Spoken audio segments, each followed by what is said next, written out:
Welcome to Brainish English Stories. My name is Ariana. I was 27 years old when I met William. He was a very kind man. We met at a friend's wedding party. I saw him across the room, and when he walked over to me, we began talking. We talked for a long time that night about our lives and our dreams. The next day he called me, and soon we were talking every day. We met for coffee and watched movies. He understood me, listened to me, and treated me so well. I loved him, and he loved me. One evening we were walking in the park when he suddenly stopped, took my hand, and asked me to marry him. My heart raced. I smiled and said yes. We planned a small wedding with just our family and close friends. I felt like the happiest woman in the world, ready to start a perfect life. But life after the wedding was different. It wasn't the happy life I imagined. William's mother, Claudia, was a problem. She lived close and came to our house almost every day without calling. She'd bring food sometimes, but mostly she brought her opinions and her control. She told William what to do: eat more vegetables, sleep early, wear a jacket.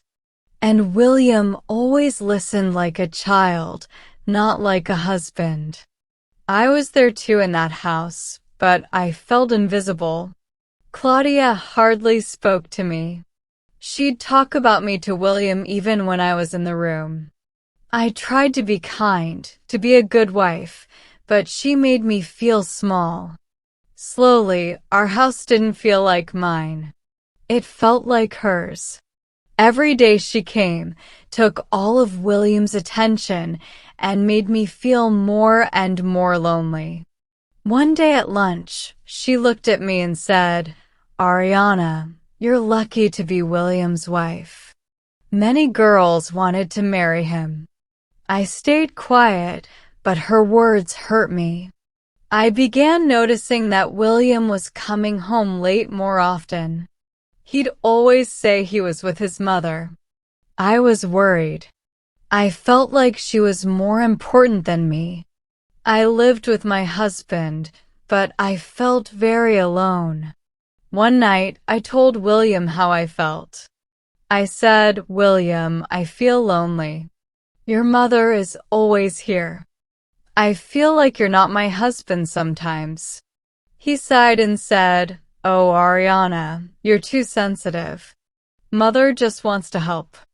He didn't understand. He thought I was just complaining. I was alone in this marriage. I felt empty. We started arguing more and more.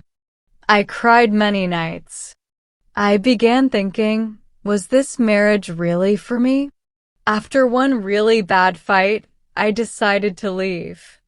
I packed my bag at night, planning to go before William woke up. But in the morning, I felt sick. I had a strange feeling in my stomach. I took a pregnancy test. My hands were shaking as I waited. Then I saw the result. It was positive. I was pregnant. Tears filled my eyes. A baby. Our baby. Maybe William would change. Maybe his mother would leave us alone. This baby gave me hope. I decided not to leave. Not now. This baby was my last hope. I planned to tell William that night. That afternoon, I cleaned the house and cooked William's favorite meal, chicken and rice. Then I lit some candles to make the room look romantic. Suddenly, the front door opened. It wasn't locked, and Claudia walked in as always without knocking. My happiness was gone in a second. She entered the living room and froze when she saw the romantic setup, the candles, the dinner. "What is this?" she asked angrily. I took a deep breath and said, "Claudia, I'm pregnant." I'm going to have a baby. She stayed quiet for a moment, then gave a strange, angry laugh. Pregnant? No, it can't be William's baby, she shouted. Yes, of course it is, I replied. What are you saying? Her face turned red. You bad girl. You lied. You did this to trap my son. You can't have his baby. I was shocked. I was William's wife. Then suddenly she raised her hand and slapped me hard on the face. My cheek burned. My head hurt and tears came. I stood there shaking. She had slapped me. William's mother hit me in my own house after I told her I was pregnant. I don't know how long I stood frozen. Claudia was still in the room, still angry. Then the door opened. William came home. He saw everything, the dinner, the candles, me crying and holding my face, and his mother standing there. What is happening? He asked. I tried to speak. She slapped me, I whispered, pointing at Claudia. William looked at her. Mother, did you hit Ariana? He asked. She answered, Yes, I did, William. She says she's pregnant, but I don't believe her. She's trying to trap you. I had to stop her. William looked at her, then at me. My face was red and wet with tears. Then William said, I believe Ariana. Claudia got very angry. What did you say? She asked. I believe Ariana, William said. She's my wife. This is my baby. If you choose her over me, Claudia shouted, you will no longer be my son. If I have to choose, then I'm not your son anymore, William said quietly. Claudia screamed, said more angry words, and left, slamming the door behind her. William walked to me and said, Ariana, I'm so sorry. I cried in his arms. We stood there for a long time holding each other. After that day, Claudia didn't call for weeks, and William didn't call her either. The house felt peaceful without her. William and I began talking again about everything. He said sorry for not seeing how his mother had hurt me.